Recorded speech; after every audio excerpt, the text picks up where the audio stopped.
Hey everyone, it's Tim from Linessa Farms Specialty and Heirloom Livestock. Thanks for joining us again today. As always, you can contact us through our website at www.linessafarms.com. Send us an email at customerservice@linessafarms.com or contact us at the number listed below.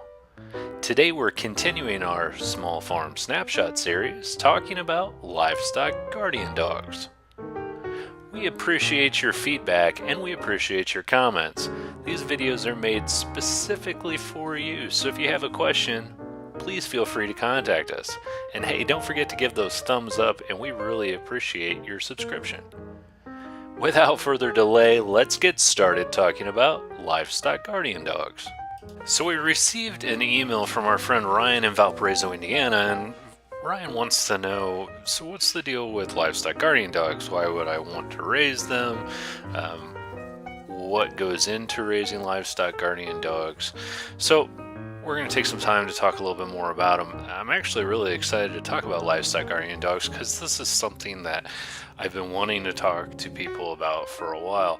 A lot of people that are just starting to get into raising livestock, specifically sheep and goats, think that Livestock Guardian Dog is the way to go. And it might be. Then again, it might not be. We used to raise Livestock Guardian Dogs here at Linessa Farms, specifically Commodores, and they worked out okay for a while.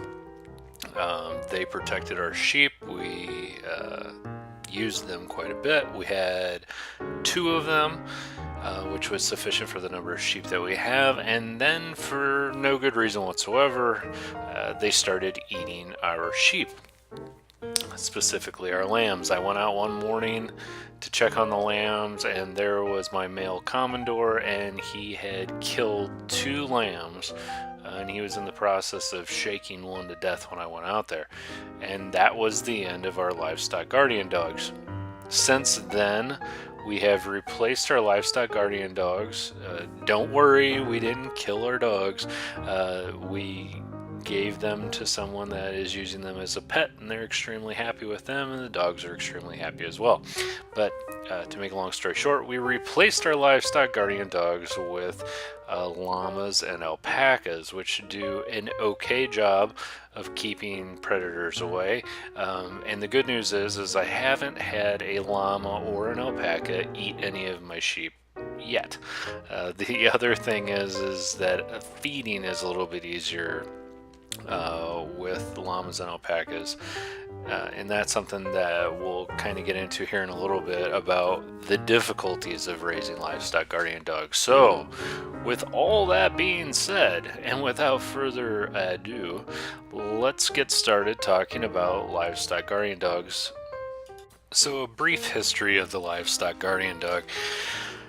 We really don't know. As with most things, we have somewhat of a history of them. We know that at about 150 BC, we start seeing this livestock guardian / war dog kind of pop up in Rome. They referred to it specifically as the Molossus Hound, which is named as such because the Molossians were the ones that were the first ones to raise them. And so they were kind of this dual-purpose dog that the Romans were using for livestock protection, and they were also training these dogs as like war dogs to take into battle with them. The best example I guess I would give of these dogs is they would remind you of a common day, like a Mastiff breed, kind of in general appearance, in the mouth and in the hair, maybe a little bit stockier, possibly a little bit more aggressive. But given all that, this is the parent breed that generally breeds those 3 key characteristics that we're looking for in a good Livestock Guardian Dog today.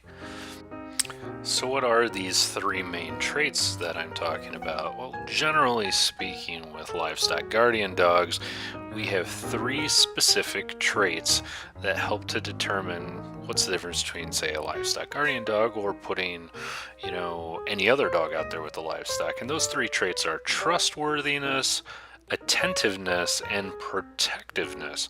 So with trustworthiness, it means, how well can I trust this dog to protect my livestock as opposed to, you know, hurting them or going after them, him or herself. The attentiveness part means, exactly what it sounds like. How attentive is this dog going to be? Is this dog going to be over taking a nap in the shade, or off chewing on a bone instead of protecting the animals? And using that keyword there, the protectiveness, what is this dog's limit? What does it take? How much pressure does it take on this dog for him or her to become aggressive to protect the livestock? Now, generally speaking, our livestock guardian dogs are very different than what people tend to think of them as. People tend to have this mental vision of livestock guardian dogs attacking and killing predators, and that's not the case at all. When we talked about our coyote issues, as you recall from our previous video series, we're talking about animals getting trained and conditioned, and that's what your livestock guardian dog ideally is going to do. If an animal comes up, a predator comes up like a wolf or a coyote or a bear, this dog's going to bark, it's going to growl, it's going to show aggressiveness towards this predator, and eventually what's going to happen is the predator is going to say, hey, I can get food easily somewhere else. I'm not going to mess with these animals because there's this barrier here. There's too much going on and I don't want to deal with this. And so that's that conditioning that we talk about. And that's really what a good livestock guardian dog will do for you. Now, some livestock guardian dogs will be all up in the herd. They'll be like right in the thick of the herd. Others tend to kind of be off at a distance. And there's no right or wrong answer here. As long as they fulfill those three general traits, the manner in which they do that really don't matter. So livestock guardian dogs naturally have, through years and years of breeding and genetics, those three basic traits that we talked about: the trustworthiness, the attentiveness, and the protectiveness. And that's really what's going to separate these breeds out from, your everyday dog that's out there. Now, there are different breeds of livestock guardian dogs, and every breed is going to kind of have a different strength and a different weakness depending on what it is that you need.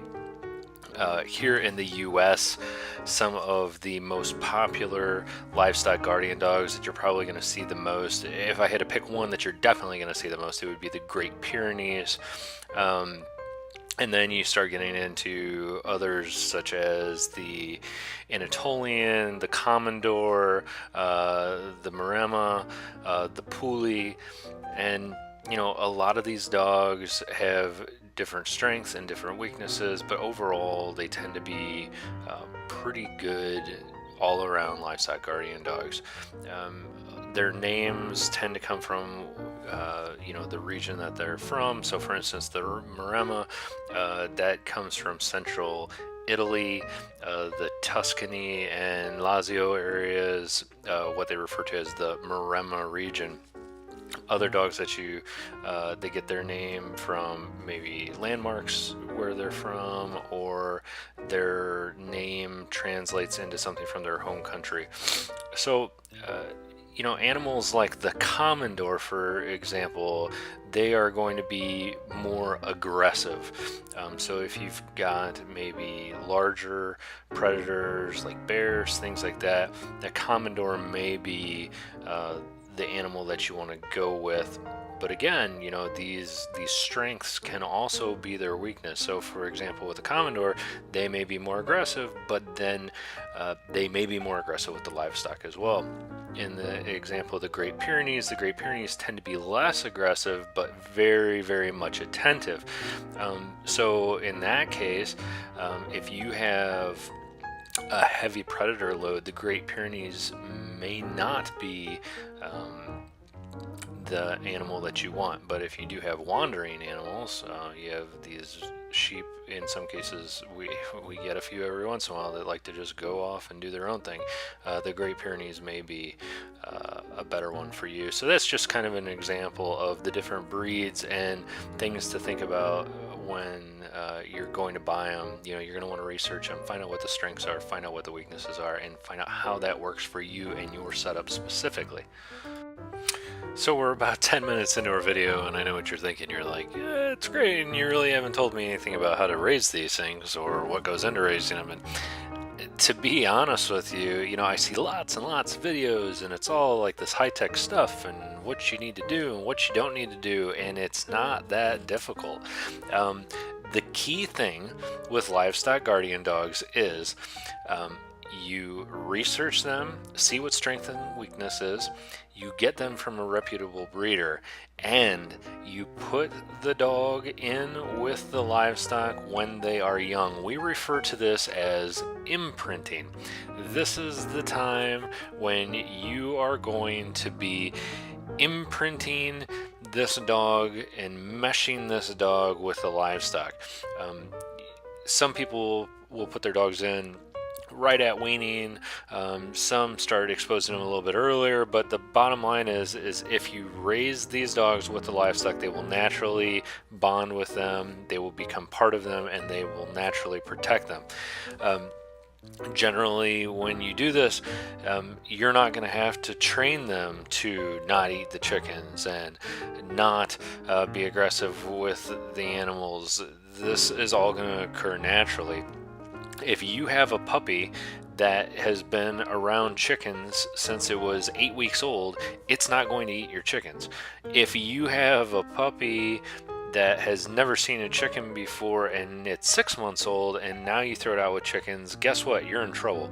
And this is why it's important to find a good reputable breeder with animals with a good reputable demeanor and place them with the livestock when they're young.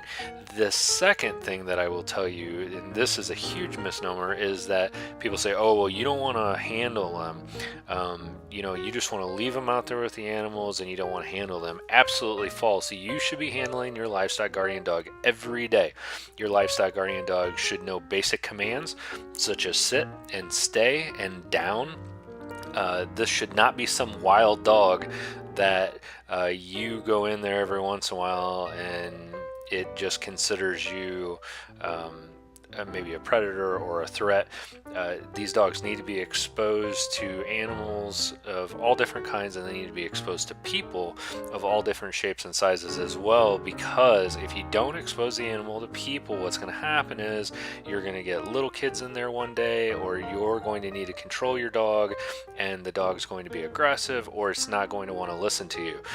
When we are processing sheep and goats here on our farm, it's important for us to be able to tell that Livestock Guardian Dog, hey, sit, stay, and not have any issues with them. The other thing is, I know with our Commodores was they love to jump on you, so you have to be able to control that as well. The next thing that you need to be concerned about with Livestock Guardian Dogs, and it's something that a lot of people don't think about, is feeding the dogs. You have to have a setup as far as feeding these animals. This is the number one problem that people set themselves up for failure with these dogs, and I'm going to tell you why. You have to have a designated place for these animals to eat, and there's very specific, very proven setups that you can use.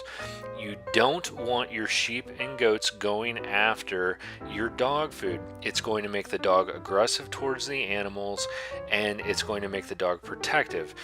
The other thing is that dog food can be poisonous to some of your animals. For example, sheep cannot handle copper in any large quantities whatsoever. And guess what dog food has a lot of in it? Copper.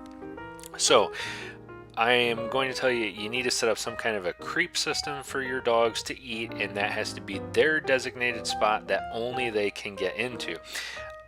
With that being said, I go a step further, and I think a jump gate, which I've included a picture of here, is the best way to feed your dogs and guarantee that no one else can get in there. The jump gate requires the dog to take exactly what it sounds like, a little bit of a jump to get into this creep area where it can eat and then it can jump out. This will help you so you don't have to worry about little lambs or little goats getting in there and getting into the feed. The next thing I will tell you, the third thing, is back to the feed issue. You have to control the animal's feed. If you have feed set out to where general people can get to it, you absolutely positively do not want dog food out where people can get to it. I've had get-togethers on the farm, or we're offering classes on the farm, and what ends up happening is people come out that don't know any better. They start opening up containers because what do people want to do? They want to hand feed the animals, and I've actually had someone start hand feeding my sheep dog food, which, oh my goodness, you know, I can't begin to tell you how frustrating that was, but luckily we caught them, and it stopped. So again, keep your feed, all feed, controlled. Fourth thing that you're going to want to consider with your livestock guardian dogs is once the dog gets bigger, you absolutely must acclimate that dog to any new livestock that you bring onto the farm. Do not, I repeat, do not bring a brand new animal home and just throw it in with your livestock guardian dog. It doesn't smell like what the dog's used to. It doesn't look like what the dog's used to. The dog may identify this animal as a predator and it may attack it. I like to keep new animals